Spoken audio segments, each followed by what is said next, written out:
कहाँ तक आ गए अपन? फेफड़ों तक। फेफड़ों को क्या बोलते हैं? लंग्स।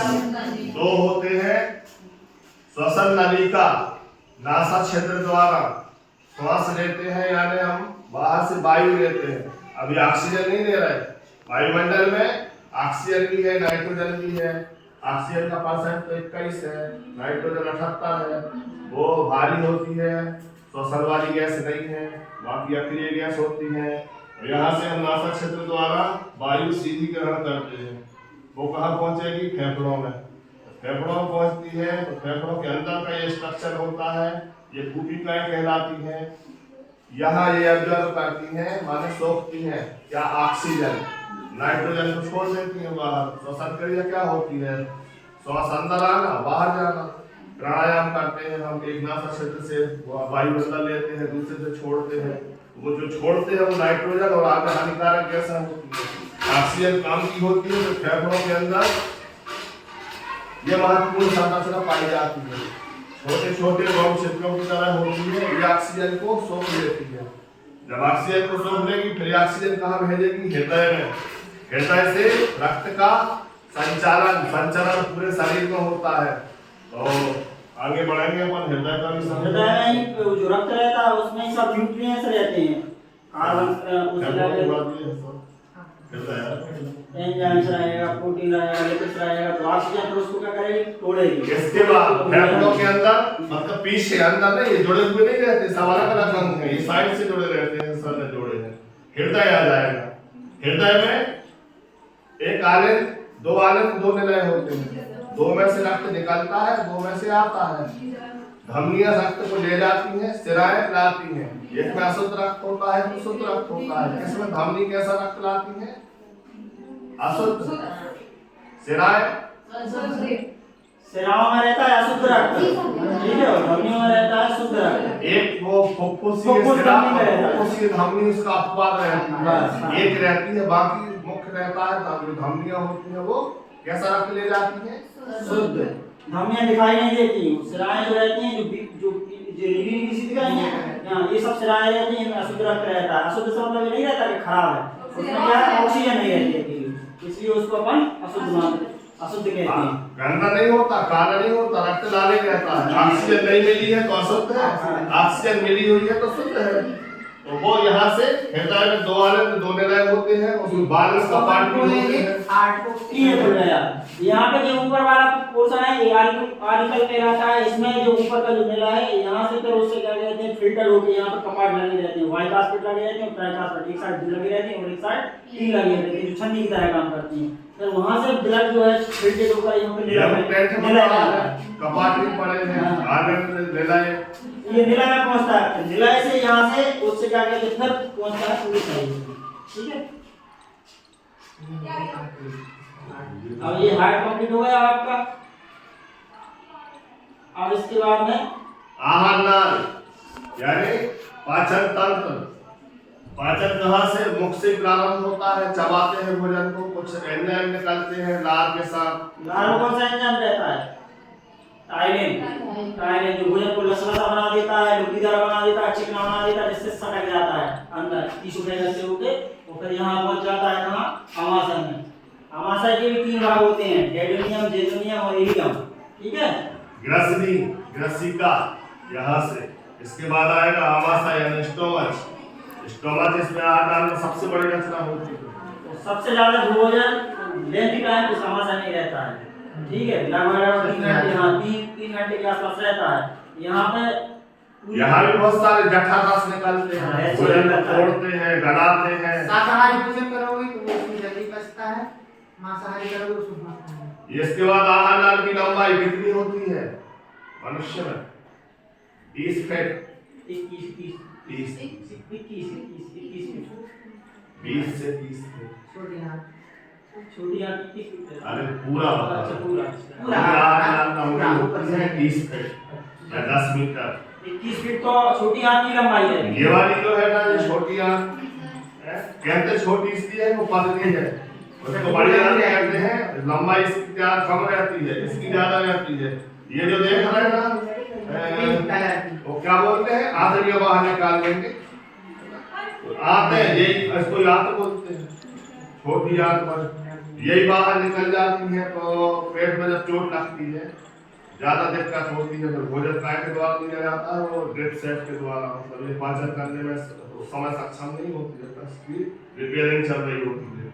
इसके बाद भोजन का इतने लंबे बाद शाकाहारी भोजन पचने में समय लगता है, इसलिए शाकाहारी प्राणियों की आहार नाल लंबी होती है, मांसाहारियों की छोटी होती है, शेर की आहार नाल इतनी लंबी नहीं होती, इसलिए उसको मांसाहारी भोजन करता है। तीन होते हैं, उसको सीधा सीधा जल्दी पाचन हो जाता है, शाकाहारी भोजन पचने में समय लगता है, इसलिए मुड़ी हुई रहती है सब में, इसमें से कुंडलित रहती है, सामने से भोजन गुजरता है, आखिर में जाके ये यहाँ पे एक स्प्लीन तिल्ली होती है, जठरारस निकलते हैं, उसमें अपन पाचन तंत्र में पड़ा होगा, सबसे अंत में भाजन भोजन का स्वांगीकरण होता है, जो रेक्टम में मलाशय मलद्वार द्वारा बाहर निकल जाते हैं हानिकारक और अच्छा। इसमें अभी यूरिन भी आया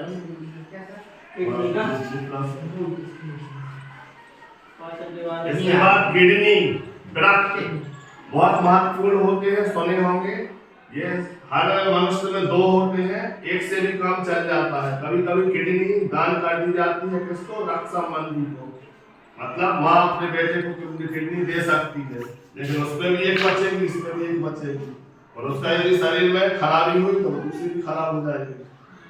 इसको बड़ा अंग होता है, इसका प्रत्यारोपण किया जा सकता है, होता भी है, लालू प्रसाद यादव का हुआ, उनकी बेटी ने दी थी, विदेश में भर्ती रहे थे। किडनी का काम मुख्य होता है मूत्र को छानना, हानिकारक पदार्थों को अलग करना जो मूत्राशय द्वारा बाहर निकल जाते हैं, और उसमें भी जल में अपने भोजन के 6 अवयव होते हैं, जिसमें जल भी है, कार्बोहाइड्रेट है, वसा है, उसमें से जल ले लिया जाता है, किसको, चयापचय क्रिया के लिए, और जो मूत्र के रूप में मूत्राशय द्वारा बाहर निकल जाता है, मूत्र नलिका होगी यहाँ, इसके द्वारा इसका हो जाता है। जो भी अपशिष्ट पदार्थ बनते हैं वो किडनी द्वारा फिल्ट्रेशन प्रक्रिया करके यहाँ मूत्राशय में एकत्रित हो जाते हैं, ठीक है। मूत्र नलिका आगे की ओर होती है, रेक्टम मलाशय पीछे की ओर होता है, दोनों अंग आगे पीछे रहते हैं, एक में से मल का निष्कासन होता है, एक में से मूत्र का निष्कासन होता है, और इनके बीच में इतने सारे अंग उत्तरदायी होते हैं अलग अलग काम करने के लिए, एक भी खराब हो जाता है तो फिर हॉस्पिटल में पड़े रहते हैं।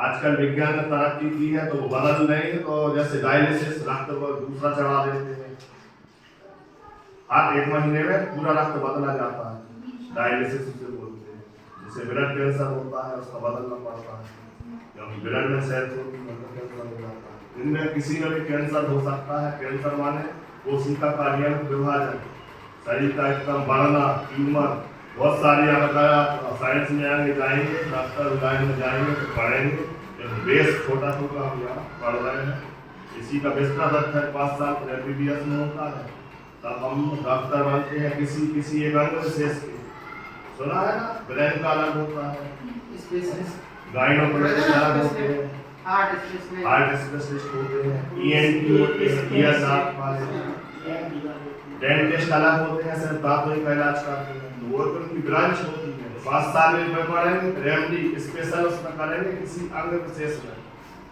क्योंकि शरीर जितना जटिल है अभी भी खोज निरंतर जारी है, और इस खोज का ही परिणाम है कि पहले से आई है खोज नहीं है।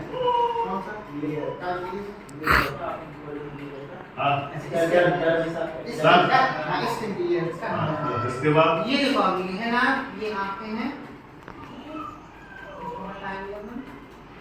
ये अपना मस्तिष्क है, अपना ये मस्तिष्क है, ये केंद्रीय तंत्रिका तंत्र, मस्तिष्क और मेरुदंड, बहुत जटिल संरचना होती है मस्तिष्क की, ये जो हजारों छोटी हड्डी को खोलेंगे, इसके अंदर में स्पाइनल कॉर्ड, इंग्लिश में स्पाइनल कॉर्ड बोलेंगे, हिंदी में मेरुदंड, सबसे अंदर ये शरीर रीढ़ की हड्डी होती है, रीढ़ की हड्डी के अंदर जो पोला स्थान होता है बिल्कुल बीच में, उसमें से ये डली होती है, और एक्सीडेंट हो जाता है, कमर टूट जाती है तो उठ नहीं पाएंगे, लेकिन अगर ये डैमेज हो जाती है तो वो नीचे का संपर्क ऊपर खत्म हो जाएगा, जो धक्का लगता है पैरालिसिस, एक हर्ज से यही होता है, इसका संपर्क कट जाता है, फिर बाप का वहाँ चोटियाँ भी लेते रहे, कुछ भी करे, पता नहीं चलता है।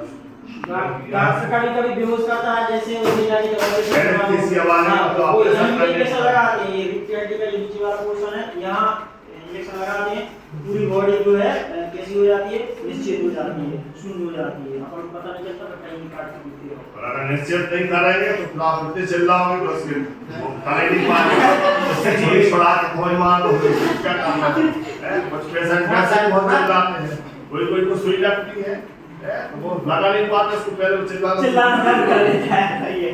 किस को लगी है, सुई लगी, चिल्लाते हो नहीं डरते कौन है? हम तो लगवाते नहीं, हम तो दवाई गोली खा रहे हैं। मुख्य कनेक्शन यही रहता है, पैर में जैसे ही कांटा लगा हमारा हाथ वहीं पहुंचता है। कारण यहाँ से संपर्क सेकेंड 100वें भाग से तेजी से पता चल जाता है मस्तिष्क को, यहाँ प्रतिवर्ती क्रिया, सिनेप्स पढ़े हैं, सिनेप्स पढ़े, प्रतिवर्ती क्रिया, पल में झपकना, एकदम अचानक से उससे क्या कहते हैं, आग में हाथ लग रहा है तो तुरंत हाथ खींच जाएगा अपने यहाँ, वही सब नर्व से होती है। तो ये मस्तिष्क जो रहता है, मस्तिष्क के भी 3 भाग होते हैं, ठीक है, अग्र मस्तिष्क, मध्य मस्तिष्क और पश्च मस्तिष्क। अग्र मस्तिष्क से अपन तुरंत निर्णय लेते हैं, वो करते हैं, सोचना है, समझना है, देखना है। आपके पैर गर्म चीज के पैर रख गया, अपन ने देखना नहीं है कि पैर में उड़ जाता, तुरंत उड़ जाता है ना, ये सब दिमाग पर